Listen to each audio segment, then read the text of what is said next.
यहाँ पे हम लोग करने वाले हैं integration by using partial fraction. तो पार्शियल फ्रैक्शन का यूज करेंगे कहाँ?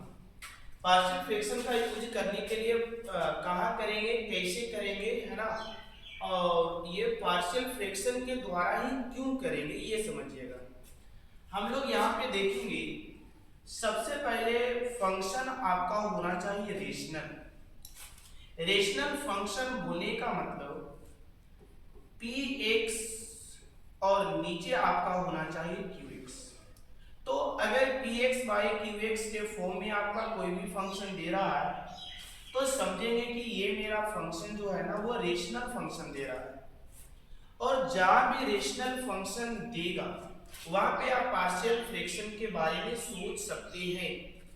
लेकिन सेकेंड इसका कंडीशन ये है कि P x by Q x के फॉर्म में तो हो, बट ये क्यू एक्स जो है ना ये मस्ट बी फैक्टोराइज्ड, मस्ट बी फैक्टोराइज्ड। यहाँ पे ये समझना है कि जब ये रेशनल फॉर्म में P x by Q x के फॉर्म में देगा और जो नीचे क्यू एक्स दिया गया है यदि ये फैक्टोराइज्ड हो रहा है तो आपको पार्शियल फ्रैक्शन के बारे में सोच सकते हैं और पार्शियल फ्रैक्शन निश्चित है कि आपका लगाया जाएगा। बोला गया अगर ये P x by Q x के फॉर्म में हो और क्यू एक्स को हम लोग फैक्टोराइज्ड किए और यदि फैक्टोराइजेशन कोई 2 पार्ट्स या 3 पार्ट्स या 4 पार्ट्स में ब्रेक कर जाए तो वैसे सिचुएशन में हम लोग पार्शियल फ्रैक्शन का यूज करेंगे। नेक्स्ट इसका कंडीशन ये है, फर्स्ट कंडीशन रेशनल इस फॉर्म में होना चाहिए। सेकेंड कंडीशन है कि जो डिनोमिनेटर पार्ट्स होगा क्यू एक्स उसका फैक्टराइजेशन होना चाहिए। और थर्ड कंडीशन इसका ये है कि जो भी क्वेश्चन आपका दिया रहेगा इसको में power of Q x always greater than power of P x होनी चाहिए। अगर ये पावर क्यू एक्स जो है इसका पावर हमेशा पी एक्स के पावर से बड़ा होना चाहिए, यानी नीचे वाला का पावर यदि बड़ा नहीं है तो बड़ा करने के लिए आपको पी एक्स को डिवाइड देना होगा क्यू एक्स से। जो रिजल्ट आएगा इसको यहां लिखेंगे और जो रिमाइंडर आएगा इसको यहां लिखेंगे। सपोज ये क्यू एक्स है, यहाँ पी एक्स आया, ये आर एक्स और डिवाइड देने के बाद आपका जी एक्स आ रहा है। तो पावर को कम करने के लिए आपको क्या करना होगा, पहले लिखना होगा जी एक्स को प्लस जो रिमाइंडर आया आर एक्स और बाई में जिससे आप डिवाइड दे रहे थे, और उसके बाद आपको इस फंक्शन का इंटीग्रेशन करेंगे जिसमें जी एक्स पूरी तरह से आपका रेशनल फॉर्म में है, लेकिन ये आपका जो है यहाँ पे क्यू एक्स के जगह पे 1 हो चुका है, मतलब ये आपका अलग फंक्शन हो गया और इसके ऊपर सिर्फ हम लोग पार्शियल फ्रैक्शन लगाएंगे क्योंकि यहाँ पे आपका रेशनल फंक्शन ही बच जा रहा है। तो यदि पावर आपको या तो ये बड़ा दे दे या तो बराबर दे दे तो उस केस में पावर हमेशा नीचे वाले को बड़ा करके ही क्वेश्चन को बनाया जाता है, और अगर वैसा नहीं दिया है तो इस मेथड से आप पावर को पहले कम कर लेंगे। अब ये समझने का प्रयास करते हैं कि क्वेश्चन का रेशनल फॉर्म कितना दे सकता है और उस रेशनल का कौन सा पार्शियल फॉर्म होगा इसको समझिएगा।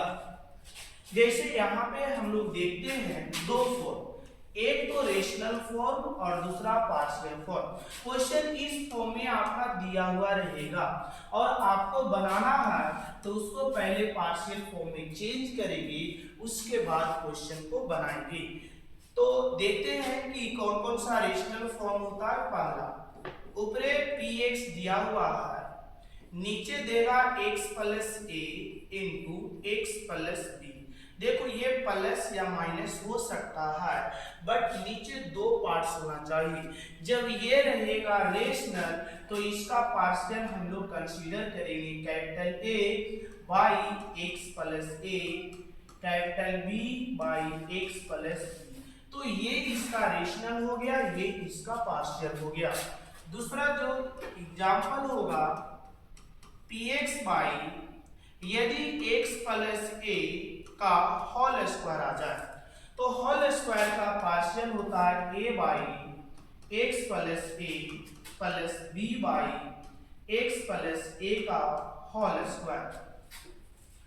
तीसरा अगर इस फॉर्म में दिया हुआ है px by x plus A X plus B और एक्स प्लस सी, अगर क्वेश्चन इस फॉर्म में दिया हुआ है तो आपको क्या करना है, लिखना है a by x plus a, b by x plus b, c by x plus c. ये इसका थर्ड पार्शियल फॉर्म हो गया।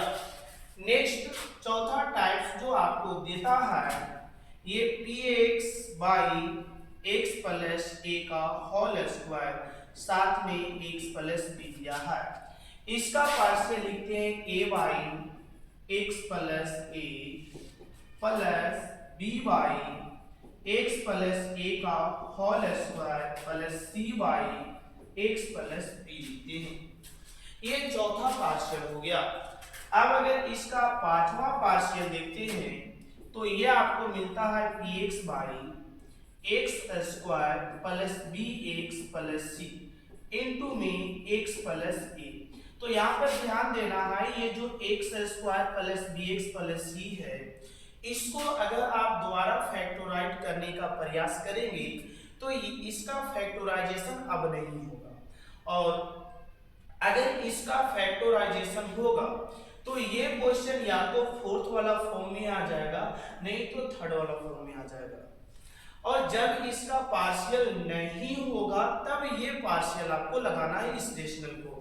क्या लगाएंगे, a by x plus a लिखना है plus b x plus c by x square plus b x plus c लिखना है।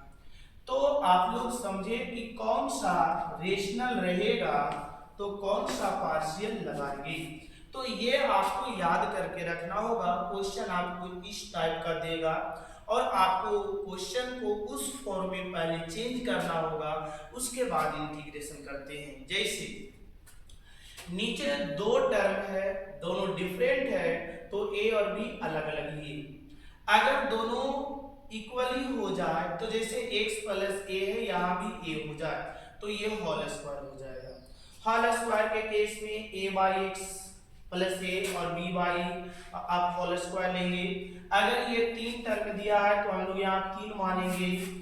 ये px बाई एक का स्क्वायर दे दिया, एक ऐसे ही दे दिया है, तो स्क्वायर वाला जो यहाँ पे कंडीशन था इसको हम लोग यहाँ पे लिखेंगे और बाकी थर्ड वाला को ऐड कर लेंगे।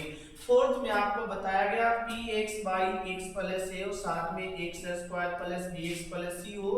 जहाँ पे इसको फैक्टोराइज करेंगे तो फैक्टोराइजेशन नहीं होना चाहिए, तब जाकर के इसका पार्शियल आपका ये लगाता है। अब हम लोग इस पर क्वेश्चन को देखते हैं कि क्वेश्चन बनता कैसे है। जैसे एग्जांपल से समझेंगे। सपोज इंटीग्रेशन आपको करना है 2x प्लस 1 x माइनस 1 और x प्लस 2 का। तो ये क्वेश्चन दिया हुआ है। सबसे पहले यहाँ पर देखेंगे कि आपको ऑलरेडी जो नीचे दिया हुआ है इसका फैक्टराइजेशन दिया है। अगर नहीं देता है फैक्टराइज करके तो आपको करना होगा पहले फैक्टराइजेशन, उसके बाद ही क्वेश्चन को डील करना होगा। तो यहाँ पे इसको हम लोग देख रहे हैं कि नीचे मेरा दो दो टर्म है, और जब दो दो टर्म रहता है इसका पार्शियल अभी बताया गया है, तो हम लोग लिखेंगे कैसे। क्वेश्चन दे रहा है 2x बाई में x माइनस 1 और x प्लस 2। हम लोग क्या करेंगे, a बाई में फर्स्ट को लिखेंगे यानी x minus 1 plus b by second को लिखेंगे जो कि होगा x प्लस 2। देखिए सबसे जो हार्ड काम जो यहाँ पर होता है वो ए और बी का वैल्यू फाइंड करना होता है। अगर हम लोग ए और बी का वैल्यू आसानी से कैलकुलेट कर लिए, तो चूंकि इस फंक्शन का हमें इंटीग्रेशन करने के लिए बोला गया था, हम लोग इसका इंटीग्रेशन नहीं करेंगे, हम लोग इसका इंटीग्रेशन करेंगे और ये आसानी से इंटीग्रेशन हो जाएगा। लेकिन आपको ए और बी का वैल्यू लाना होगा, लिखना होगा, कहां से आएगा, कैसे आएगा, ये समझना होगा। तो आइए यहाँ पे समझते हैं कि ये वैल्यू निकालेंगे कैसे। इस वैल्यू को निकालने के लिए हम आपको दो मेथड बताते हैं। पहला मेथड के द्वारा हम लोग लॉन्ग प्रोसेस सीखेंगे, जहां पे इसका कंप्लीट कैलकुलेशन करना होगा। कैसे, देखिए 2x + 1 और ये x - 1 है और x + 2 है। अगर देखा जाए तो ये दोनों टर्म्स का एलसीएम x - 1 × x + क्या 2 होगा। ये x + 2 से आप गुना कर देंगे a में, तो a को गुना x में करेंगे x होगा, 2 को गुना a में करेंगे 2a होगा। अब इसको से डिवाइड देंगे, ये मल्टीप्लाई होगा, तो ये आपको आ जाएगा bx माइनस में b। अब देख रहे हैं कि ये दोनों मिलकर के इक्वेशन बना हुआ है, दोनों बराबर है, तो इसके नीचे वाले को इसके नीचे वाले से कैंसिल कर सकते हैं क्योंकि दोनों इक्वल है। नेक्स्ट क्या होगा, 2x + 1 = 2। यहाँ पे इसमें x और इसमें x कॉमन है, x को कॉमन करते हैं तो बचता है a + b, और यहाँ देखा जाए तो 2a - b। अब इसको अगर कंपेयर करते हैं तो x का कोफिशिएंट a + b है, यहाँ पे x का कोफिशिएंट 2 है, तो इसके बाद हमें यहाँ पे क्या करना है, कंपेयर करना है। लिखेंगे कंपेयरिंग बोथ साइड, और इसको कंपेयर करेंगे तो x का कोफिशिएंट यहाँ पे a + b है, तो x के कोफिशिएंट को इक्वल करेंगे x के कोफिशिएंट से। तो यहाँ पे कोफिशिएंट a + b दिया हुआ है, यहाँ पे कोफिशिएंट 2 दिया है, तो दैट मींस a + b = 2 हो जाएगा। इधर पे कांस्टेंट दिया हुआ है 2a - b, तो इधर पे कांस्टेंट दिया हुआ है 1। इसको हम लोग मान लेंगे इक्वेशन फर्स्ट, इसको मान लेंगे सेकंड, और लगाएंगे एलिमिनेशन मेथड, लुप्तीकरण विधि, और यहाँ से a और b का वैल्यू फाइंड कर लेंगे। जैसे हम ये दोनों इक्वेशन को ऐड करते हैं तो b और b प्लस माइनस के वजह से कैंसिल होगा। a और 2a अगर हम ऐड करेंगे तो 3a = 3, दैट मींस यहाँ पे a = आ गया है 1। अब हमको वैल्यू फाइंड करना है b का, तो लिखेंगे put a in equation first या सेकंड, कहीं भी रख करके b निकाल सकते हैं। a का वैल्यू 1 + b = 2 है, b = 2, ये 1 इधर जाने के बाद माइनस जो कि 1 बचेगा, तो ये आपका वैल्यू फाइंड हो गया b का, और यहाँ वैल्यू फाइंड हो गया a का। अब हमें लिखना है, ये क्वेश्चन में दिया हुआ था 2x + 1 y में x - 1 × x + 2 dx, लेकिन हम इसका इंटीग्रेशन नहीं करेंगे, हमें इसको पहले पार्शियल में चेंज किए उसका इंटीग्रेशन करेंगे। तो इसका पार्शियल लिखा गया था a y में x - 1 + b y में x + 2 × dx। अब जो यहाँ पे a आ रहा है, इस a को हम बाहर करेंगे, a चूंकि कांस्टेंट है, कांस्टेंट टर्म को बाहर रखेंगे, तो ये आ जाएगा 1/x - 1 का इंटीग्रेशन, प्लस b को बाहर करेंगे तो 1/x + 2 का इंटीग्रेशन। अब क्या करना है, a का वैल्यू 1 था, 1 रखेंगे, और 1/x का इंटीग्रेशन होता है log x, जो कि x - 1 होगा, प्लस b का वैल्यू यहां से रखेंगे जो कि 1 है, और 1/x का इंटीग्रेशन हो जाएगा log x + 2। इंटीग्रेशन हो चुका है, c को ऐड कर देंगे। अब अगर इसके बाद अगर कोई कैलकुलेशन होने लायक रहेगा तो करेंगे, नहीं तो छोड़ देंगे, यही आपका आंसर हो जाएगा। लेकिन यहाँ पे कैलकुलेशन अभी और होने वाला है, कैसे समझिएगा, log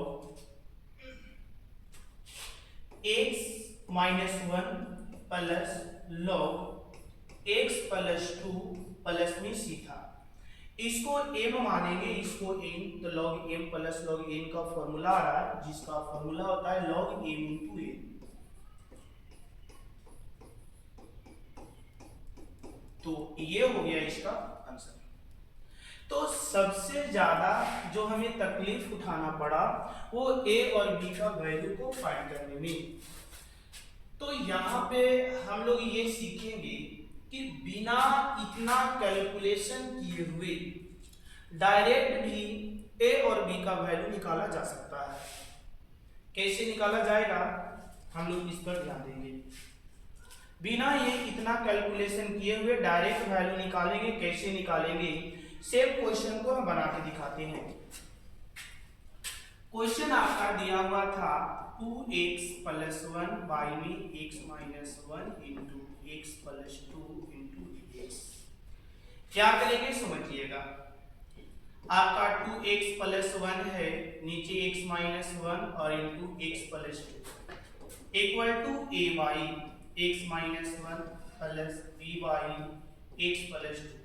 ये क्वेश्चन रेशनल था, इसका पार्शियल हम लोग लिखेंगे तो ऐसे लिखेंगे। अब क्या करना है आपको कि वैल्यू फाइंड करना है a का। तो ऐसा नहीं कि पहले हम निकाल चुके हैं तो डायरेक्ट वहां से देख करके लिख देंगे, बल्कि यहाँ पे नीचे जो दिया गया है ना वो x माइनस 1 दिया गया है a के नीचे। क्योंकि वैल्यू हमें a का फाइंड करना है तो हमें देखना है a के नीचे क्या दिया हुआ है। तो a के नीचे दिया हुआ है x माइनस 1, इसका हमें निकालना है जीरो निकालना है, शून्य निकालना है। तो इसके बराबर हम जीरो करेंगे और यदि देखा जाए तो x का वैल्यू आ गया 1। अब आपको करना क्या है, a के नीचे x माइनस 1 था जिसका शून्य निकालेंगे तो x का वैल्यू 1 आया। इमेजिन कीजिए कि ये वाला जो था इसमें x माइनस 1 से हम वैल्यू निकाले तो x माइनस 1 नहीं है। इमेजिन कीजिए कि ये नहीं है, तो जो है ना उसको में x के जगह पे आपको 1 रखना होगा। जैसे इमेजिन कीजिए कि अगर ये फंक्शन हम नहीं लेते हैं तो बाकी के जगह पे x के जगह पे आपको 1 रखना है, रख करके कैलकुलेट करना है। जैसे 2 इंटू 1 प्लस 1 और नीचे 1 प्लस 2। 2 इंटू 1 करेंगे 2 आएगा, प्लस में 1 है, 1 प्लस 2 आपका 3 आएगा और 2 प्लस 1 भी 3, 3 बाई 3 दैट मीन्स क्या आ गया 1 आ गया। और इस प्रकार से a का वैल्यू मेरा 1 आ गया। अब हमें वैल्यू फाइंड करना है b का। तो हमें देखना है कि जो नीचे दिया गया है b के नीचे वो क्या दिया है x प्लस 2। हमें इसका शून्य निकालेंगे, बराबर में जीरो मानेंगे। अगर x का वैल्यू निकालेंगे तो यहाँ से माइनस 2 आएगा, फिर वही प्रोसेस को दोहराएंगे। देखो जब यहाँ से वैल्यू निकाले तो इसको हटा के रखिए, इसको में नहीं रखिए। इमेजिन किए कि ये नहीं था, तो जब x प्लस 2 से वैल्यू निकाले तो इमेजिन करेंगे कि x प्लस 2 मेरा दिया हुआ नहीं है क्वेश्चन में, तो x प्लस 2 के अलावा बाकी ये जो बच रहा है इसमें जहां जहां x आ रहा है वहां वहां लिखेंगे माइनस 2। जैसे 2 गुना माइनस 2 करेंगे तो माइनस में 4 होगा, प्लस 1 होगा, नीचे x के जगह पे माइनस 2 माइनस 1 करेंगे, माइनस 4 और प्लस 1 है तो माइनस 3 और नीचे भी आपको माइनस 3, ये माइनस माइनस प्लस कैंसिल होकर के 1 आ जाएगा। तो यहाँ से a का वैल्यू 1 आ गया और b का वैल्यू भी 1 आ गया, जो हम लोग लॉन्ग मेथड से निकाले थे। यहाँ भी a और b का वैल्यू 1 था। अब हम लोग क्या करेंगे, क्वेश्चन में दे रखा था 2x plus 1 x minus 1 x plus 2 into dx बराबर। हम लोग इसका पार्शियल देखे a by x minus 1 into dx plus integration b by x plus 2 into dx। बोलिए a को बाहर कर लेंगे क्योंकि कांस्टेंट है, 1 बाई एक्स का इंटीग्रेशन log x आ जाता है, b को बाहर कर लेंगे क्योंकि कांस्टेंट है और 1 बाई एक्स का इंटीग्रेशन log x हो जाएगा और प्लस में c। a और b का वैल्यू रख देंगे, a का वैल्यू 1, b का वैल्यू 1 इंटू इतना करेंगे तो कोई चेंजेस नहीं होगा। दैट मींस आप लिख सकते हैं log x minus one, log x plus two plus में c, log m plus log n का फॉर्मूला है जिसको आप लिख सकते हैं log m minus m into n। तो ये आपका आंसर हो गया। तो